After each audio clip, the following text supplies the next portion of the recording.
Hey, welcome back to my channel. In this video, I'm gonna talk about top 5 best budget mirrorless cameras. Starting at number 5. Canon EOS R7. The Canon EOS R7 is like one of the camera giant's full-frame EOS R cameras, only with a smaller APS-C sensor. For the price, it's impressively powerful, particularly if you're a fan of shooting wildlife or sports scenes. That's because it boasts 15 frames per second burst speeds, or 30 frames per second if you switch to the electronic shutter. Our tests found that the EOS R7 can indeed hit these speeds, though you don't get the deep buffers found on full-frame siblings like the EOS R6, so it can't sustain those speeds for quite as long. Beyond rattling off frames of speeding animals, the EOS R7 offers comfortable handling, Canon's latest subject tracking autofocus system and dual UHS-2 card slots, making it a camera that will also tempt pro EOS R series fans as a second body. The only downside? Canon has so far only made 2 native lenses for the EOS R7's APS-C sensor. More should be en route though, and you can always mount existing RF lenses or adapt older EF lenses from Canon's DSLRs while you wait. Coming at number 4. Panasonic Lumix S5. The Panasonic Lumix S5 II is a worthy successor to one of our favorite video cameras, the S5. Like the S5, the S5 II is ticketed as a hybrid, but video is where it excels. In our tests, we found its 6K/30p footage rich and detailed, with wide dynamic range.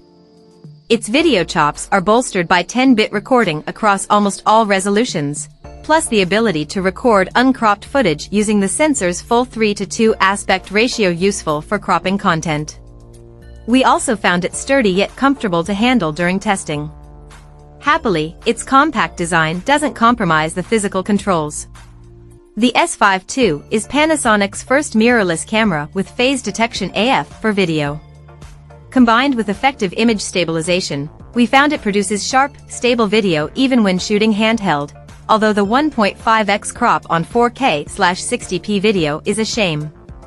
The Panasonic Lumix GH6 is a more travel-friendly video powerhouse with a micro Four Thirds sensor, while serious videographers will be drawn by the Lumix S5 iiX. Nevertheless, the S5 II is a fantastic full-frame hybrid for high-quality video. At number 3. Sony A7R V. At 61 MP, the Sony A7R V has the same class-leading resolution as the A7R IV before it. But thanks to a new sensor and powerful Bionz XR processing engine, our review found that the A7R V is a better camera overall. Paired with high-quality optics and up to 8 stops of image stabilization, we found it capable of capturing outstanding detail. We found image quality to be excellent when shooting detailed subjects, making the A7R V a fantastic choice for landscape or studio pros. In our tests, its AI-powered real-time recognition AF wasn't foolproof, but it could reliably lock onto a range of subjects, working particularly well with people even in wider scenes.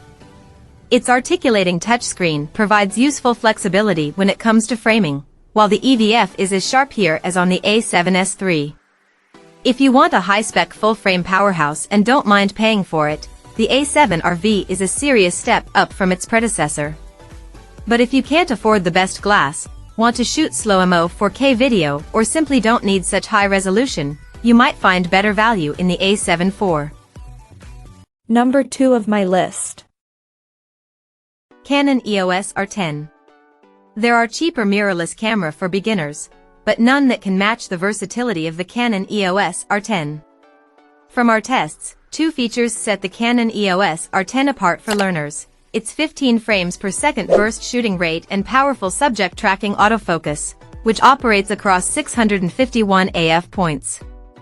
These 2 features combine to make the R10 a fantastic performer in a range of scenarios, particularly when subjects are fast-moving. We found it particularly good at tracking the eyes of subjects equals. It's not a perfect camera for beginners. We found the EVF a little small and also noted the lack of image stabilization, a feature which is offered on rivals like the Olympus OMD EM10 Mark IV, below. Then again, We also found that the R10's low weight and deep grip make it a forgiving camera for novices to use. We also noted positively in our review the helpful presence of an AF joystick. The only major drawback is the lack of native lenses currently available for Canon's RF mount. In all other respects, the R10 is a versatile option for photographers getting started. And number 1. Sony A7 IV. The Sony A7 IV is a truly modern hybrid camera. It's overkill for beginners and more expensive than its stills-focused competition, but it's also a versatile workhorse for anyone who wants to shoot a mixture of photos and video. In our tests, we found the A7 IV to have class-leading autofocus skills, although Sony has since launched the pricier A7R V with its new AI autofocus chip and improved subject detection. Its buffer depth proved seemingly endless as well, meaning the camera can almost indefinitely maintain its maximum burst speeds. When using a CF Express card, it swallowed 9 frames per second for over a minute, or 6 to 7 frames per second when continuously shooting RAW. The A7 IV's new 33MP full-frame sensor doesn't dramatically improve image quality over the A7 III.